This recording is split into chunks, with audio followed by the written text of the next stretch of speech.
everyone, welcome back to my channel, and today I want to talk about They Drew as They Pleased, the hidden art of Disney's golden age. So this is from the 1930s, so this is pretty much from the very beginning of the Disney studios. Now, if you're new here, I am a very big Disney fan, and I'm also a very big reader. So this book, if you're also like me, it would be a very nice thing to add to your collection. I have actually since the start of quarantine, I've done a lot of reading, and some of the books that I have picked up are based on the history of Disney, of all the animators that have come and gone. And this one just only focuses on four.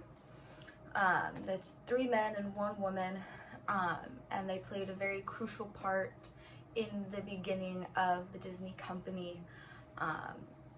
A lot of them had worked on a lot of the silly symphonies, like the Mickey Mouse shorts, the Snow White, Bambi, Pinocchio, and Fantasia as well.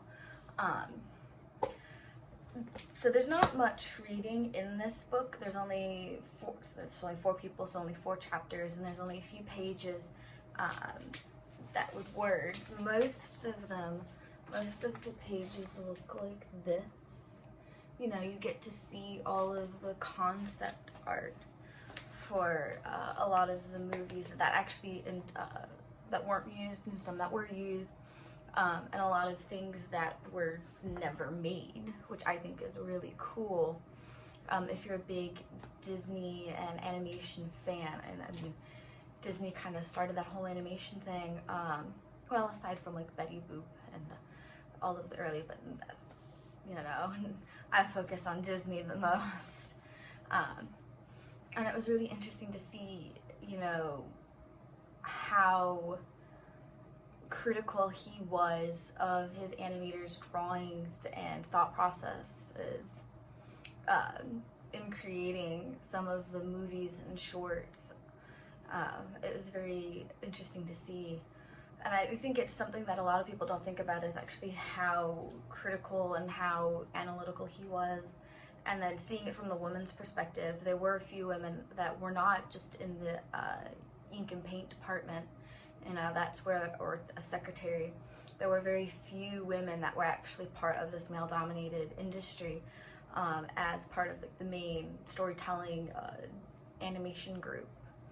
So it was really interesting to see their perspective and how they managed to work through it and the contributions they had made.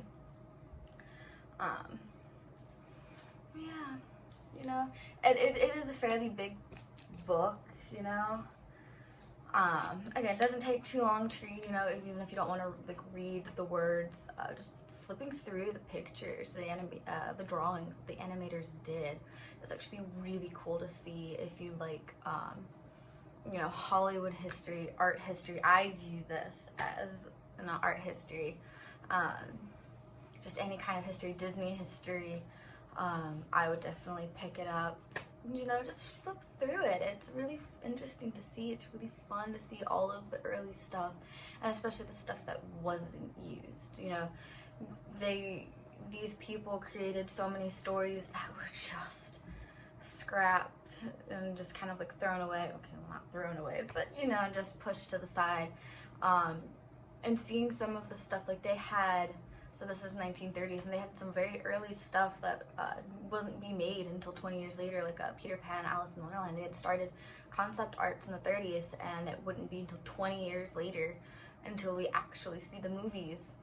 So it's just really interesting to see that perspective. That's all I have on this book, you know. There's not much to it. It's just all concept art. It's just really fun to see. If you're interested in that, I would definitely pick it up. There are actually other ones. I only picked up the 1930s ones because, you know, it's like the one that started it all. It's the very, very beginning. But I know there's ones for like the Renaissance, you know, the Dark Ages, as well. So you could always pick up, like if you're not interested in the 1930s one, there are different decades of Disney's history that they have done as well. And I will see you guys later.